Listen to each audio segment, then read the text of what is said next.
Hi, good morning! Saturday ng umaga to at nag-start na nga pala akong maglagay ng mga decors para sa birthday bukas ni Bien. Nung una, naisip ko na mamayang gabi na lang gawin ito pero naisip ko rin na baka magahon sa oras at baka antukin na ako mamayang gabi at dahil ang dami ko rin mga ginagawa today at mga gagawin pa. Sunday na ng umaga ito at kagabi pa na ilagay ko na lahat ng mga balloons dahil ngayong umaga di na pwede maistorbo sa pagluluto dahil kaming tatlo lang nila papa at mama ang magluluto. At mabuti na lang talaga tinapos ko na lahat ng mga decorations kagabi dahil super busy na namin. Today, February 11, Sunday namin ginawa ang birthday ni Bien. Pero ang talagang birthday niya ay February 12. At dahil maganda naman ang gising ni Bien kanina, ayan at behave siyang nanonood dito at para magawa namin ang lahat ng dapat tapusin. Happy birthday, Bien! Naku, napakabilis talaga ng panahon at 2 years old ka na. Kaya kaming dalawa ni Papa, sinusulit namin ang lahat ng mga moments o nangyayari habang lumalaki ka. Maganda, masaya o kahit malungkot man, lagi kaming nakaantabay at nakagabay sa'yo, Bien. Well, anyway, eto na ang pinaka-final na itsura kung saan gagawin ang birthday party ni Bien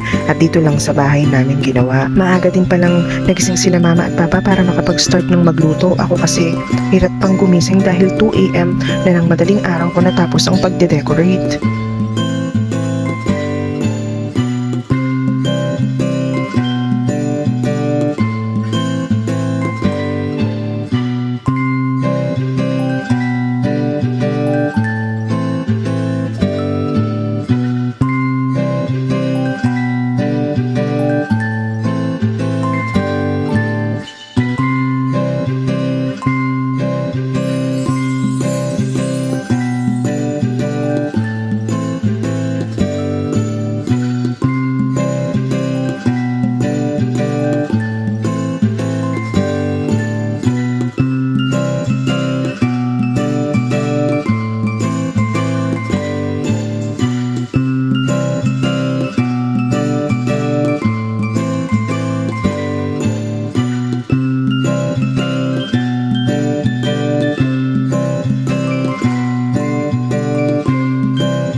Ito nga pa ng cake at mga chocolate cupcakes sa Brent's Cupcakes namin pinagawa.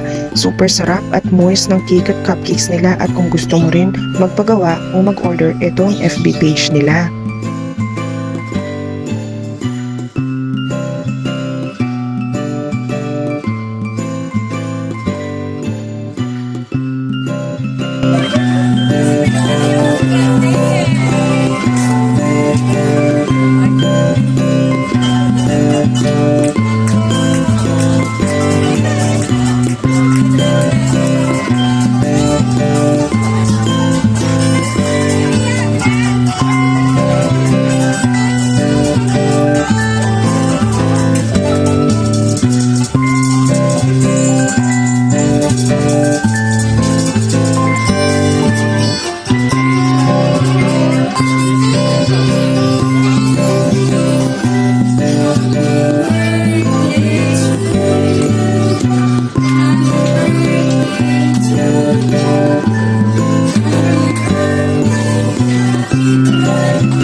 Sa lahat po ng naging parte o dumalo sa birthday ni Bien, maraming salamat po sa inyong lahat.